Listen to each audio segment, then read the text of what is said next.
In this video, we'll be talking about noise. Now, have a think for a moment, what's the noisiest place you've been? Maybe it's at the air show. Went to the Avalon Air Show a few years ago and you're wearing earplugs the whole time because it's extremely noisy. Or maybe it's operating around a jackhammer. You definitely want your earmuffs and ear protection there because it's very, very noisy. Or maybe it's at a rock and roll concert. Or maybe it's just with lots of noisy little tackers running around causing a ruckus.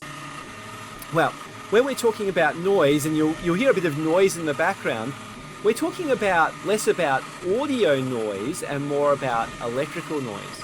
And you'll note one thing, as this noise, this background noise gets louder and louder and louder, it's actually more and more difficult to understand what I'm saying because the relative difference between the signal, my words, and the noise is shrinking as the noise gets louder and louder and louder.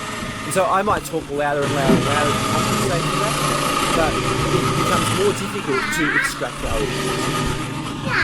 So let's apply that concept to electrical noise. In electrical noise, we're talking about voltage signals, not audio noise that we're actually hearing. And those voltage signals are somehow corrupting or modifying the input into our system that we're trying to actually measure. Now, noise is what we call an interfering input and something that's corrupting that data. And you can see a nice little example over here. We have a signal with noise, and so our signal is that nice sine wave there. And we've got a whole lot of little noise that is corrupting that sine wave. Now we can still actually see that it's a sine wave and everything like that, but it's not quite as clean and crisp as it should be. Now, that might be fine for the operation that we're dealing with. We might be just trying to measure what the frequency of that sine wave is, for example. But what if that noise was larger and that sine wave was smaller? The closer they get to each other, the more trouble we'll have in separating our signal from our noise. There's lots of different ways noise can come into our circuits and into our sensors. It can be coupled in inductively. We'll talk about some examples of that. It can be in our measurement circuits, or it can also interfere with our communications when we're sending things, for example, from maybe a microcontroller or a microprocessor to a computer or a printer or something that we're trying to record that data on or communicate that data with. So let's look at some of the sources of noise. Power lines is a source of noise.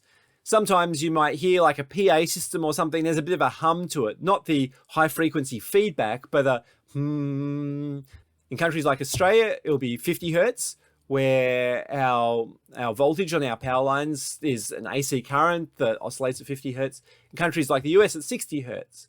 And so we've got that power line effect and hum.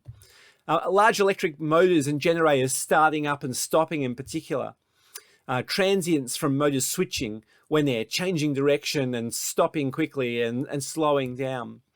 When we have corona discharge, when we have fluoro lighting, when we've got twice per cycle, we have a little arc in those lights that's generated. And that arc induces noise into wires and into our system. If we've got things like radio transmitters or welders that are using huge amounts of power, or electric arc furnaces, each of these things can generate noise that can be induced onto our power lines and communications lines and affect the sort of sensor measurements that we're dealing with. Now, I mentioned before that we've got that noise floor on the signal level, and we've got this thing that we call a ratio between them called the signal to noise ratio.